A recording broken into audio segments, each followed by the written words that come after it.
देखो दोनों तरफ से मार पड़ती है, समझना पड़ेगा परमार्थ के पथिक को।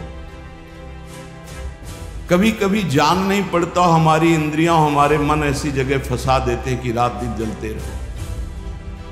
ये हुई अंदर की मार। बाहर की मार है, हम किसी से द्वेष नहीं करते, फिर भी कोई हमें गाली देता है, कोई निंदा करता है, कोई मारने का प्रयास करता है, कोई उपहास करता है। ये हर भक्त के जीवन में होता है। तो श्रीपाद कह रहे हैं दोनों तरह की मार जो सह गया है उसका हृदय बन जाता है इस प्रेम रस का रसास्वादन करने के लिए। भगवान देख रहे हैं पर वो चुप रहेंगे। हमारी बात को पकड़ना, जब तक आप परिपक्व नहीं हो जाएंगे तब तक आपको पिटने देंगे। सहो, भगवान आदेश करते हैं, अर्जुन के सामने खड़े हैं, मात्रा स्पर्शास्तु कौन्ते शीतोष्ण सुख दुखदा आगमा पाइनो अनित्यास्तास्तिति क्षस्व भारत। ये नाशवान है, आने जाने वाले दुख सुख इनको तो बड़ी गलती हो जाती है, हम टूट जाते हैं। बाहर की थपेड़ों से, अंदर की मार से टूट जाते हैं। इसीलिए हमें भगवदानंद की अनुभूति विलंब से नहीं तो बहुत जल्दी हो जाए। दौड़ पड़ते हैं भगवान जब साधक हर बात चुपचाप सहता रहता है, हर मार सहता रहता है, तो भगवान को फिर देखा नहीं जाता, फिर दौड़ पड़ते हैं और उसके हृदय मंदिर पर प्रकाशित हो जाते हैं, निहाल हो जाता है। श्रीपाद कह रहे हैं हासम भर्त्सन ताड़नादिषु सदा कुर्वन् विषादं नहीं ग्रासस्याप्यनुपस्थितौ व्यवहरन् लोकेति मुग्धार भवत्। तुम्हारा उपहास होगा, हंसी तुम्हारी उड़ाई जाएगी, बहुत उड़ाई जाती है। घर परिवार के लोग ही हंसी उड़ाने लगते हैं, मित्रजन ही हंसी उड़ाने लगते हैं, ऑफिस के लोग ही उपहास करने लगते हैं, और ज्यादा हो जाए तो ताड़न भी करते हैं, पीट भी देते हैं। ऐसा होता है, घर परिवार के लोग ही। ऐसे कितने हमारे पास प्रश्न आते हैं कि हमारे परिवार के जन हमारा भारी विरोध कर रहे। हासम भर्त्सन ताड़नादिषु सदा कुर्वन् विषादम नहीं। सदा तुम्हारा उपहास हो रहा है। बहुत कठिन है प्यारे, बहुत कठिन है। प्रवचन कर लेना सरल है, प्रवचन सुन लेना सरल है, सहना बहुत कठिन है। जब बाहर से निंदा हो और अपमान का समय हो और अंदर से इंद्रियां और मन साथ ना दें, फिर सोचो उस उपासक की दशा क्या होगी। उसी समय सत्संग के वचन उसे बचाते हैं। यदि शास्त्र और सत्संग का स्वाध्याय और श्रवण है तो बच जाओगे, नहीं तो मार देंगे अंदर के शत्रु और बाहर के शत्रु। ये परमार्थ बहुत बड़ी वस्तु है, बहुत बड़ी वस्तु, अनंत जन्मों की बिगड़ी बनने वाली बस गेम है। थोड़ा सह जाओ, आगे निकल जाओगे, पर बहुत कठिन है। हम इसलिए कह रहे हैं किसी मार्ग पर चल कर बोल रहे हैं। ऐसे पढ़ करके प्रवचन कर लेना अलग है, लेकिन छाती में वार सह के और फिर कदम बढ़ाना, वो आह ही निकलती है, वो प्रभु का बल ही काम करता है।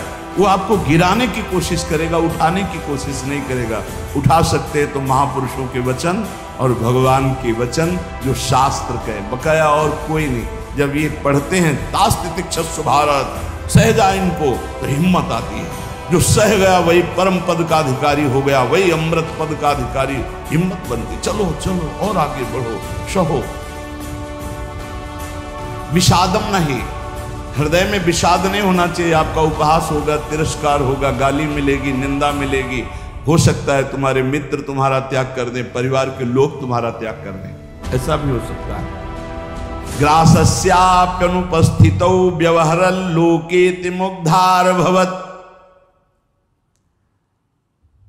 हो सकता है कि तुम्हारे खाने पीने की व्यवस्था में भी व्यवधान पड़ जाए। देख लो, तितिक्ष ब्राह्मण को बांध लिया, प्रसाद उसका छीन लिया, उसकी पिटाई की बहुत। एकादश स्कंद में क्या दोष था? केवल भगवान के भजन के लिए दृढ़ नियम लिया था, मौन रहूंगा, बोलूंगा नहीं, चाहे जितना सताया जाऊं, कभी भगवान के मार्गों को नहीं छोड़ूंगा। शुरू हो गया जीवन में उपद्रव उसके। कह रहे हो सकता है कि आपको ग्रास लाभ के लिए भी परेशानी आ जाए, जैसे सुदामा जी को। तुकाराम जी भी, महाराज अभी आगे चरित्र तुकाराम जी भी महाराज कह रहे हैं अन्न के बिना परिवार त्रस्त हो गया, एक कवल खाने के लिए अन्न की व्यवस्था भी नहीं है। लेकिन कभी विषाद नहीं हुआ। पांडुरंगा विठल के प्रेम रंग में श्री चरणों में नूपुर बांध करके नाचते सामने, जय राम कृष्ण हरि जय राम कृष्ण। चाहे जितना दुख हो, कभी नियमावली नहीं टूटी। और कह रहे हैं कि व्यवहार में प्रायः लोग तुम्हें मूढ़ ही समझे ऐसा व्यवहार करना। बहुत विद्वान हो, बहुत ज्ञानी हो, ऐसा करोगे तो फंस जाओगे। अपने को छुपा करके भजन बढ़ाओ। जब तक परिपक्व ना हो जाए तब तक कोई जान न पावे कि तुम इतने भजनानंदी हो, तुम ज्ञानी हो, तुम भगत हो। नैष्किंचन्य महाधनो निज गुणा न स्थापयन करहिचित सर्वाश्चित वपुषो नमन प्रणयतः सेवस्य वृंदावने। अकिंचनों के परम धन श्री भगवान होते हैं। अपने गुणों का प्रकाश मत करो, बालवत रहो, दूसरे के द्वारा किया हुआ तिरस्कार, अपमान, निंदा, उपहास सह जाओ। हो सकता है तुम्हारी परिस्थिति ऐसी बिगड़ जाए कि भोजन आदि की भी व्यवस्था नहीं, पर चिंता मत करना, पूरा जगत तुम्हें नमस्कार करेगा, ऐसी स्थिति जागृत होगी। ये बात आखिरी परिणाम को जो देखता है वो दौड़ता चला जाता है परमार्थ में। जो वर्तमान में शरीर की व्यवस्था देखता है वो हार जाता है। श्री तुकाराम जी महाराज कह रहे, जब शास्त्र ऐसा कहते हैं, बड़े बड़े संत कहते हैं कि जीव ब्रह्म ही है, बहुत ध्यान से सुनना, बहुत बड़े महापुरुष के वचन हैं। बहुत माल मिल जाएगा परमार्थ में चलने के लिए, बहुत बहुत मालामाल हो जाओगे अगर पकड़ लोगे। तुका मन राखो अंकुश अधीन, प्रतिदिन नवीन जागरण, एकांत में बैठ शुद्ध करो चित्त, सो सुख अनंत पार नाही, आय के ही में रहेंगे गोपाल, साधन सुफल घर बैठे। घर बैठे भगवत प्राप्ति का उपाय कह रहे हैं। शास्त्रों में लिखा है, संतों ने कहा है, जीव ही ब्रह्म है, ब्रह्म ही शरीर भाव को प्राप्त होने के कारण जीव कहा गया। बिल्कुल अकाट्य शब्द है, इसमें कोई संशय नहीं। जीव शिवा, शिव जीवा। जो शिव है सब में विराजमान है, वही तत्व है। वो अपने स्वरूप को भूल गया, शिवहम, और इस देह भाव को प्राप्त हो गया तो जीवत्व, उसके आगे जीव कह दिया गया। जैसे कई बार एक बिल्कुल ग्रामीण भाषा में इस बात का उदाहरण दिया कि जीव क्यों कहा गया। जैसे हम देखते हैं कि एक आदमी रिक्शा चलाता है, उसको बोलो रिक्शा, वो खड़ा हो जाएगा। वो क्या रिक्शा है क्या? नहीं। ये भी नहीं कहा ए रिक्शा चालक, ऐसा भी नहीं कहा, रिक्शा, वो खड़ा होगा। क्यों? वो तदात्म है रिक्शा में। फिर कुछ दिन बाद वो पैसा बढ़ता है, टैक्सी खरीद लेता है, अब उसको बोलो रिक्शा, नहीं खड़ा होगा, टैक्सी, खड़ा होगा। क्यों? अब वो टैक्सी में तदात्म है। वो टैक्सी नहीं है पर टैक्सी में तदात्म। ऐसे ही शरीर पांच भौतिक है, स्त्री पुरुष इस शरीर का संबोधन है, उत्तम अधम इस शरीर को लेकर के है। वो सच्चिदानंद तत्व एक निर्विकार अनंत घड़ों में एक ही प्रकाशित हो रहा है। जब जीव, श्री तुकाराम जी महाराज कहते हैं, बहुत आनंद का विषय ये साधक के लिए, जब जीव ब्रह्म ही है, ब्रह्म से भिन्न नहीं है, यदि ये संत वचन सत्य हैं, शास्त्र सिद्धांत सत्य है, संतों का अनुभव सत्य है, तो ये सबको प्रतीत क्यों नहीं हो रहा कि सब ब्रह्मानंद स्वरूप हैं? क्यों नहीं प्रतीत हो रहा? बहुत सुंदर बात है। भगवान सर्वगत हैं, सब में हैं, समरूप हैं, बराबर कमी बेसी नहीं कि चींटी में छोटा भगवान है, हाथी में बड़ा भगवान है। वो आत्म तत्व देवता में, ब्रह्मा में, चींटी में, हाथी में, सब में समान है। और जो ऐसा देखता है वही ज्ञानी है। विद्या विनय संपन्ने ब्राह्मणे गवि हस्तनी स्वनी चौपाके च पंडिता समदर्शिना। जो विद्या विनय संपन्न ब्राह्मण में, गाय में, हाथी में, कुत्ते में, चांडाल में एक ही परमात्मा तत्व को देखता है, वही परम ज्ञानी महात्मा पंडित कहा जाता है। पंडिता समदर्शिना। वो परमात्मा सम है, सर्वगत है, सबके हृदय में है, सब भूतों में है, अर्थात सब जीवों में है। वो सर्वभूतांतरात्मा कहा गया है, वह सर्वव्यापी कहा गया है, वह सर्व साक्षी कहा गया है। वो जल में है, वो थल में है, वो काष्ठ में है, वो पाषाण में है। कोई जगह खाली नहीं जहां भगवान ना हो। फिर तुम क्यों नहीं देख पा रहे हो कि भगवान है? इतना सुलभ परमात्मा सर्वत्र है, फिर तुम अनुभव क्यों नहीं कर पा रहे? तुकाराम जी प्रश्न कर रहे हैं, तुम क्यों नहीं अनुभव कर पा रहे हो? वह परमात्मा अखंड आनंद स्वरूप है, वह परम पवित्र है, रम्य है। तो तुम सुख के लिए भोगों में क्यों घूम रहे हो? अखंड सुख परमात्मा स्वरूप को क्यों अनुभव नहीं कर रहे हो? सब जीव क्यों नहीं दौड़ पड़ते भगवान की तरफ? जब सुख सिंधु भगवान है तो झूठे सुख माया की तरफ लग के क्यों नहीं दौड़ पड़ते? कौड़ी कौड़ी के लिए रात दिन मरा करते हैं, कहीं भी सुखानुभूति नहीं, चिंता शोक भय अशांति। इस संसार से किनारा काट के क्यों नहीं भगवान को प्राप्त कर लेते? ये भाव नदी बड़ी दुस्तर है, मोह माया रूपी, विषय वासना रूपी ऐसा जल भरा है कि इसको काट कर निकल पाना बड़ा कठिन है।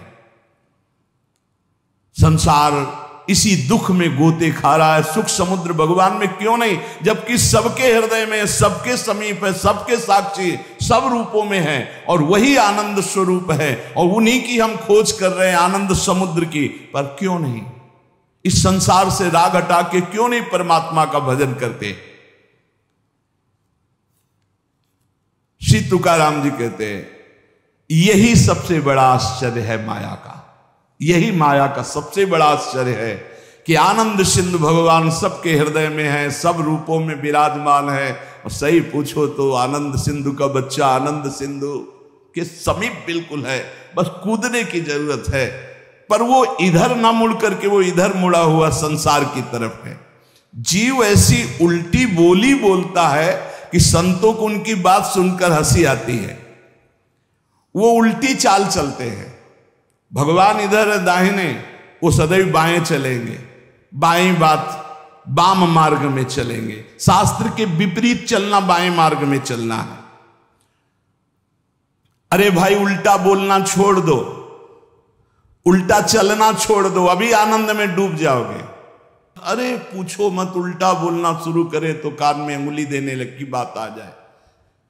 उल्टा चल रहे हैं, उल्टा बोल रहे हैं, बहुत विचित्र। और इंद्रियां और मन इतने दुष्ट हैं कि पूछो मत, जरा सी चूक हो जाए नरक में फेंक दे, नरक में फेंक दे।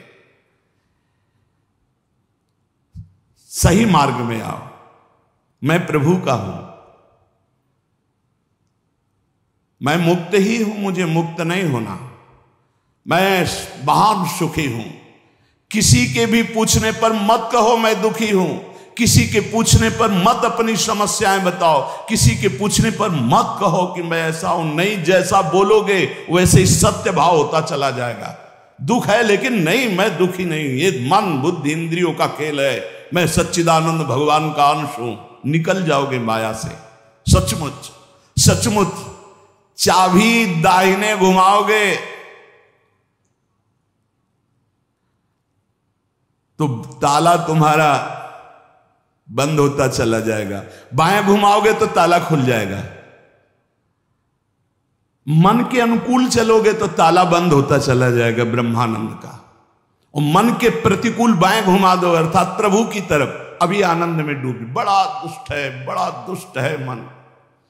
ये हम ऐसे नहीं बोल रहे, खूब जांच के बोल रहे हैं, खूब जांच के बोल रहे हैं। ए भाई, कभी मन को दुलार करने में मत फंसना, नहीं किया कराया सब चौपट कर देगा। हमारे शब्द लिख लो, जो मन को दुलार करने में फंस गए, जो मन कहे वही करो, नष्ट हो जाते हैं, बहुत बुरी तरह नष्ट हो जाते हैं। जिधर जा रहे हो वो रास्ता ठीक नहीं है। काम क्रोध लोभ मोह मद मत्सर ठग लगे हुए हैं, सब लूट लेंगे, नरकगामी बना देंगे।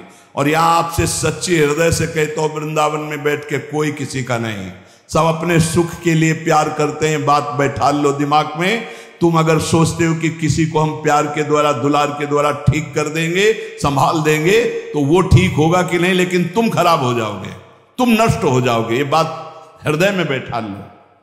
सीधे अपने मन को शासन पे लेकर इंद्रियों को भगवान में लगाकर पावन कर लो तो कर लो, नहीं तो बहुत बड़ा माया जाल है, फिसलते चले जाओगे। संसार की तरफ पीठ करो और दौड़ पड़ो भगवान की तरफ। राधा राधा राधा राधा, यही दौड़ना है। ना अगल देखो, ना बगल देखो, ना पीछे देखो, सीधे आगे देखो, राधा राधा राधा, दौड़ते चले जाओ। ये संसार का प्रवाह जहां से प्रकट हुआ है उस उद्गम स्थान पे पहुंचना पड़ेगा। उद्गम मूल स्थान कौन है? श्री कृष्ण। ऊर्ध मूल मधा शाखा मस्तम प्रावरभ्यम।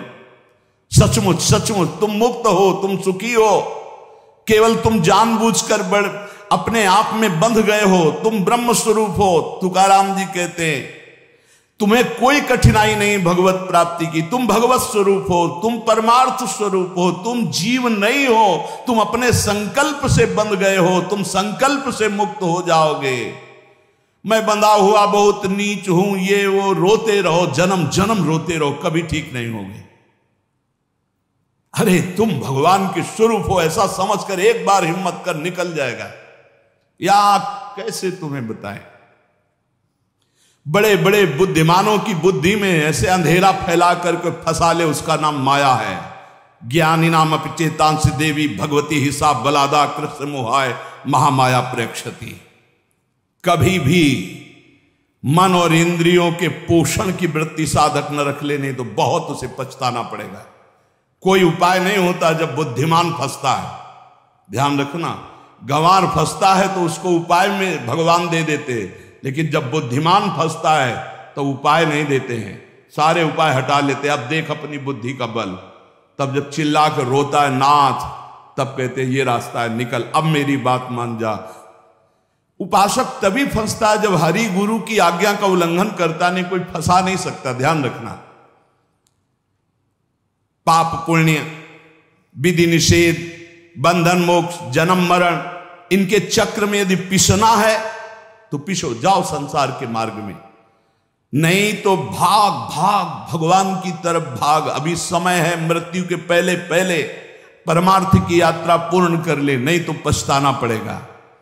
जैसे तोता अपने पैरों को ढीला कर दे, छोड़ दे तो उड़ जाए, वो नलिनी में जो फंसा हुआ है। बंदर चने छुहारे का लोभ छोड़ दे तो सुराही से हाथ निकल जाए, ऐसे ही यदि तू भोगों का लोभ छोड़ दे तो शरीर से मुक्त हो जाए, तोते की तरह तू उड़ जाएगा। अहम और मम ये दो हैं जो तुझे बांधे हुए हैं। देह भाव में पुरुष, मम ये मेरा परिवार, मेरा रुपया पैसा, मेरा सब, यही दो बांधे हुए हैं। तू इस संकल्प को अगर छोड़ पाए अहम और मम को, तो तू उसी क्षण ब्रह्म रूप है, ब्रह्म रूप है।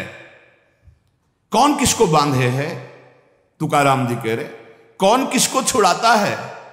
अरे सब संकल्प की माया है। तेरा संकल्प तुझे बांधे, एक ओहम बहुत श्यामा, और तेरा संकल्प ही तुझे मुक्त कर देगा। बहुत श्यामा से एक ओहम।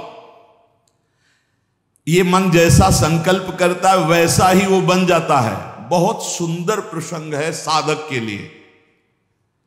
ये मन जैसा संकल्प कर, मैं कामी, उसी समय मन काम हो गया। संकल्प, कल्पना, संसार, वासना, वृत्ति, मन, माया, ये 7 पर्यायवाची शब्द हैं एक माया के। मन, कल्पना, सारा संसार, वासना, वृत्ति, माया, ये सब एक ही पर्यायवाची शब्द है, इसी का नाम माया है। मन में दौड़ रहे हैं, जहां मन जैसे गया, कल्पनाओं में घूम रहे हैं, जिसे कहा जाता है बहुत ज्यादा सोचना, कल्पना करना, ओवर थिंकिंग। संकल्पों में ऐसा कर लूंगा, ऐसा कर लिया है, ऐसा आगे हो जाएगा, वासना ये भोगा, ये भोग लूंगा, वृत्ति हर समय रुपया पैसा संसार का चिंतन, मन संकल्प विकल्प करता रहता है। यही मैं मोर तय तोर, यही एक शब्द है बंधन। यही सब पर्यायवाची शब्दों में इनको कहा गया, संकल्प, कल्पना, संसार, वासना, वृत्ति, मन, माया, लेकिन ये एक ही है। जीव स्वयं से बंधा है, उसे स्वयं से छूटना होगा, कोई छुटा नहीं सकता। केवल उपदेश दिया जा सकता है, साधन बताया जा सकता है, लेकिन चलना तो आपको ही होगा। अहमता और ममता ये दो हैं जिनसे तुमने स्वयं को बांध रखा है। इनको स्वयं से तुम्हें काटना होगा, तभी तुम मुक्त होगे। जे भी तुम्हारे संकल्प भस्म हुए, उसी समय तुम ब्रह्म स्वरूप प्रकाशित हो जाओगे। जैसे उज्जवल सोने का मल नष्ट होता है तो दमकने लगता है, ऐसे ही ब्रह्म स्वरूप आपका प्रकाशित हो जाएगा जिस समय आप भोगों का संकल्प त्याग देंगे। कामना, कल्पना, यही मोक्ष में बाधा पहुंचा रहे। कामना, कल्पना, वासना, मन तुम्हारा संकल्प। असद्दधाना पुरुषा धर्मस्यास्य परंतप, अप्राप्य माम निवर्तन्ते मृत्यु संसार वर्तमनि। यदि मेरी बात पर श्रद्धा कर ले तो इसी क्षण मुक्त हो सकता है। वर्ष, 2 वर्ष, महीना, 2 महीना नहीं, कोई संकल्प नहीं, कोई कामना नहीं, प्रभु के सिवा कोई चिंतन नहीं। अब मेरा लक्ष्य भगवत प्राप्ति, अपने स्वरूप में स्थित होना। जीव की अगर ऐसी श्रद्धा हो जाए मेरे वचनों पर तो अभी भगवत प्राप्ति हो जाए, क्योंकि भगवत स्वरूप है, पर श्रद्धा होती नहीं ऐसी, इसलिए उसे इतना प्रपंच झेलना पड़ता है। अगर संत महापुरुषों, गुरुजनों, शास्त्रों पर श्रद्धा हो जाए तो बहुत जल्दी भगवत प्राप्ति हो जाए। लोग स्तुति गान करने लगते हैं तो ये 5 उसे फंसा लेते हैं, शब्द, स्पर्श, रूप, रस, गंध। श्री तुकाराम जी कहते हैं कैसे, अब शब्द फंसाते हैं उसे। पहला शब्द है ना, शब्द, स्पर्श, रूप, रस, गंध, तो शब्द फंसाते हैं। माया के द्वारा भेजे हुए लोग आने लगते हैं, माया के द्वारा। भगवान के द्वारा क्यों नहीं कहते? क्योंकि भगवान के द्वारा प्रेमी भक्तों का मिलन होता है, मायावियों का नहीं। माया के द्वारा भेजे लोग आने लगते हैं और वो स्तुति गान करने लगते हैं। आपका तो अवतार हुआ है मेरे उद्धार के लिए, आप तो साक्षात स्वयंभू भगवान हैं, न जाने क्या क्या, न जाने क्या। प्रणाम है उनकी वचन को, उनकी श्रद्धा को, लेकिन तुम क्या हो, ये बात तुम्हें ध्यान नहीं भूलना चाहिए, ये ध्यान रखना चाहिए। वो भूल जाता है और शब्द का भोग करने लगता है। बड़ाई के शब्द, सम्मान के शब्द, स्तुति के शब्द, संस्कार जो साधना के पढ़ने चाहे थे वो इस संस्कार बदलने लगे। बहुत ही आगे आप सुनिएगा, बिल्कुल छान छान करके परमार्थ को रख दिया तुकाराम जी ने, होश उड़ा दिया अच्छे अच्छे के। श्री तुकाराम जी कहते सीधे साधे भोले भाले आसपास लोग जमा होने लगे, स्तुति करने लगे। जय हो, तुम्हारा तो अवतार हमारे लिए हुआ है, लिखे हैं, तुम्हारा तो अवतार हमारे लिए हुआ है। बस आडंबर की चादर ओढ़ना प्रारंभ हो गई। अब जो एकांतिक भजन, अंदर चिंतन, भगवत प्राप्ति, आराधना, वो तो सब गोल। अब शब्द ने मार दिया, शब्द में फंस गए। अब अगर कहीं थोड़ी साधना चलती रही तो चमत्कार प्रकट हो जाते हैं, रिद्धियां, सिद्धियां। ये बहुत अच्छे साधकों में होती, कोई साधारणों में नहीं होती। चमत्कार और भीड़ इकट्ठा। वो चमत्कार से जिस पहाड़ पर चढ़ना चाहता था ब्रह्मबोध, भगवत प्रेम, बदल गया रिद्धियां सिद्धियां। इसीलिए गोस्वामी तुलसीदास जी ने कहा है, रिद्धि सिद्धि पेरे बहुआई, बुद्धि लोभ दिखावे भाई, होए बुद्धि जो परम सयानी, तिन तन चितई ना नहित जात। हमारा अनहित हो जाएगा। अगर रिद्धियां सिद्धियां स्वीकार कर ली तो भगवत प्राप्ति नहीं होगी। विडंबना ये हुई कि जहां से उसको निकलना था वहीं फंस गया और दंभ करने लगा, दंभ शुरू हो गया। अब लोगों से अपने को श्रेष्ठ दिखाने के लिए नाटक शुरू हो गया। एकांत में चाहे 5 मिनट आंख मूंद के ना बैठते हो, लेकिन जब सामने तो फिर आंख मूंद के बैठ, ध्यान। वो ऐसा भागवतिक स्वरूप, ऐसा भागवतिक नाटक दिखाना। शुद्ध अंतःकरण से चला था परमार्थ ब्रह्म बोध प्राप्त करने के लिए, दंभ और पाखंड का प्रवेश हो गया। तुकाराम जी कहते हैं, मैंने कितनों को गहरा करके ऊपर से नीचे गिरते चाचित्त देखा है, इस माया ने गिराया है। हम बात करते हैं उन सावधान साधकों के लिए जो भगवत प्राप्ति के लिए चल रहे हैं, बहुत चलनी लगा करके एकदम, एक भी जैसे दाना दाना एकदम चमकता हुआ, कोई कूड़ा करकट नहीं, ऐसी वस्तु दे रहे हैं श्री तुकाराम जी। हम उन सावधान साधकों के लिए बात कर रहे हैं जो केवल पंडरीनाथ भगवान को प्राप्त करना चाहते, भगवान श्री हरि को प्राप्त करना चाहते हैं। हम उन संसारिकों की बात नहीं कर रहे जो पाखंड और दंभ का नाटक रच कर केवल अपनी वासनाओं की पूर्ति करते हैं। वो अनेक प्रकार से धोखा दूसरों को नहीं, अपने आप को दे रहे हैं। साधक के लिए सबसे पहला कर्तव्य है कि अपने वैराग्य में कोई भी रोग ना होने पावे। देह सुख की लालच, इंद्रिय सुख की लालच, मान प्रतिष्ठा की लालच, ये वैराग्य में रोग है। त्याग केला पूज्यते कारणे, सत्संग सोडूनि पूजा घेणे, शिष्य ममता धरो निराहणे, है वैराग्य राजस। पूज्य होने का कभी भावना नहीं पावे, बिल्कुल चलने लगा के बात कर रहे हैं। जो साधु गुरुजनों का संग छोड़कर, सत्संग छोड़कर अपनी पूजा कराने में लग जाते हैं,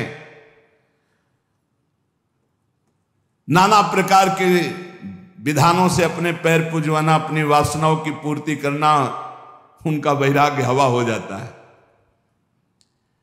विषय भोग इच्छा जिस वैराग्य से निर्मूल होती है उसी को वैराग्य कहते हैं। प्रारब्ध की धज्जियां उड़ा दे उसे वैराग्य कहते हैं। प्रारब्ध से सुख और दुख आता है, ना सुख और ना दुख, सुख दुख समय कृत्वा लाभा लाभो जया जयो, कदम आगे बढ़ाता चला जा रहा है, ना हार की परवाह, ना जीत की, ना लाभ की, ना हान की, ना सुख की, ना दुख की, सत्य मार्ग पर कदम बढ़ाता चला जा रहा है। देखो भाई, साधना का फल है, बहुत सुंदर शब्द है, साधना का फल है भोगों से, संसार से, शरीर संबंधियों से मन का निसंग हो जाना, मन का निसंग हो जाना,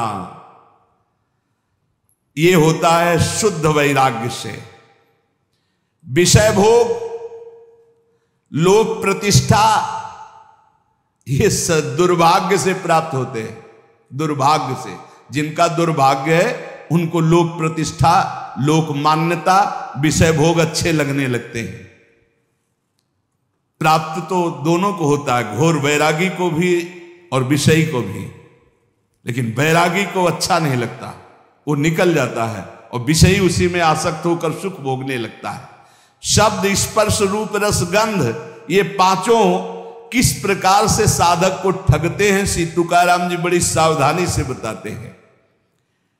ये यश गीत गाने वालों से बचना चाहिए, शब्द में फंसाते हैं।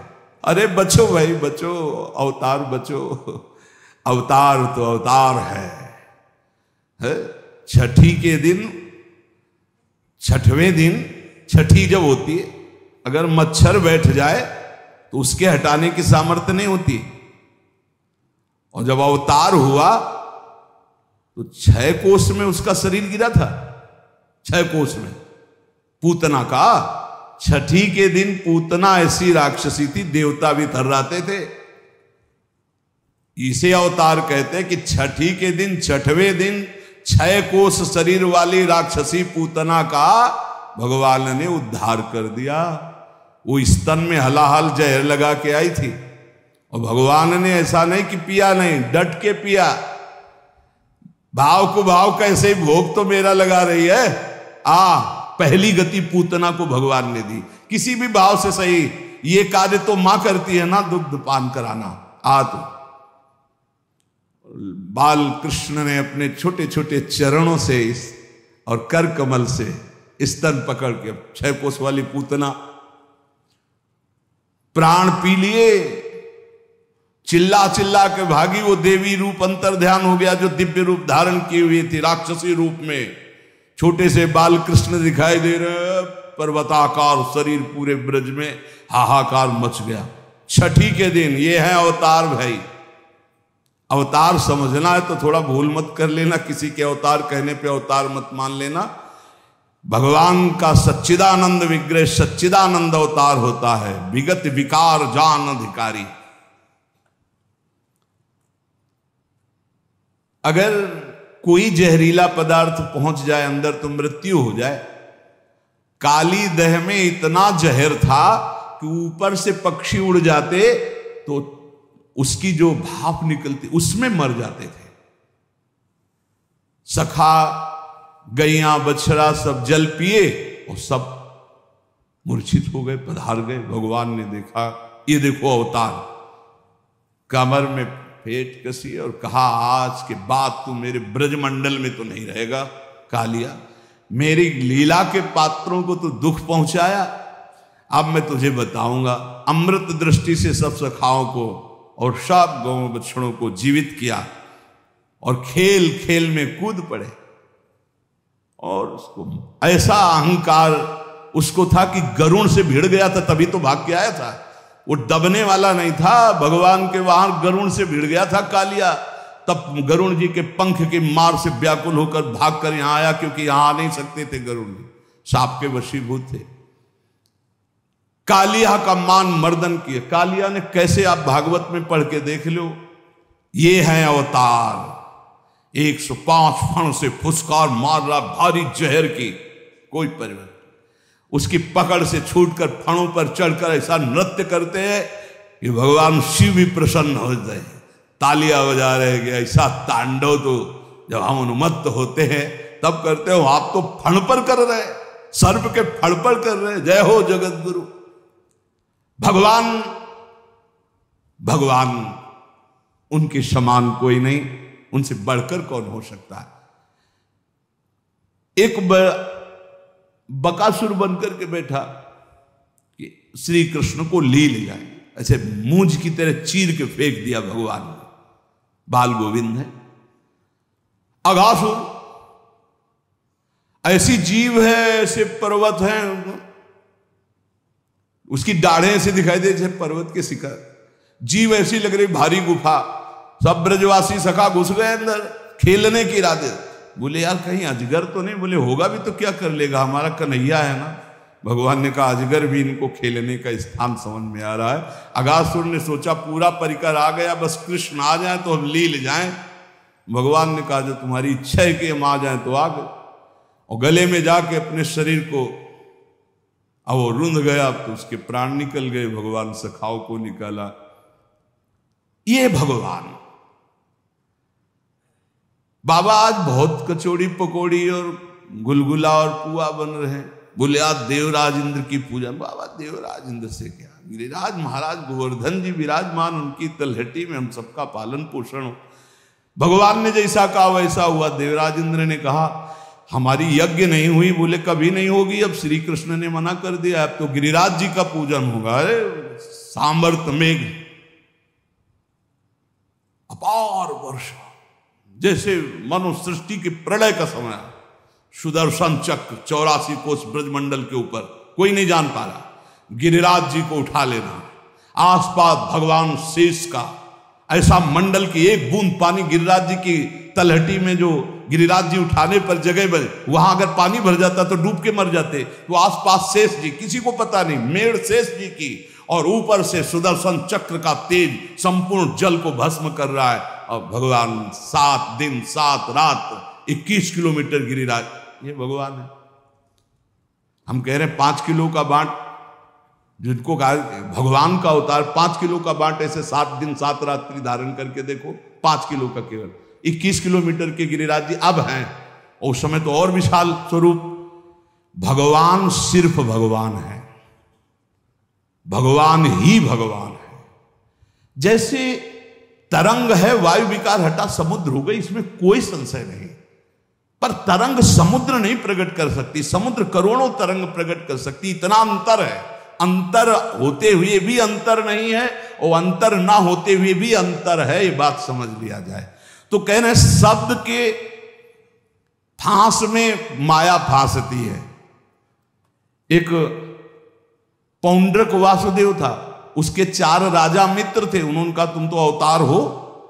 हाँ, तो बोले वासुदेव के तो 4 भुजाएं हैं जो भगवान को, तुम्हारी तो 2 ही है। तो 2 उसने लगवा ली, यंत्र फिट करवा लिया, 4 भुजा हो गई।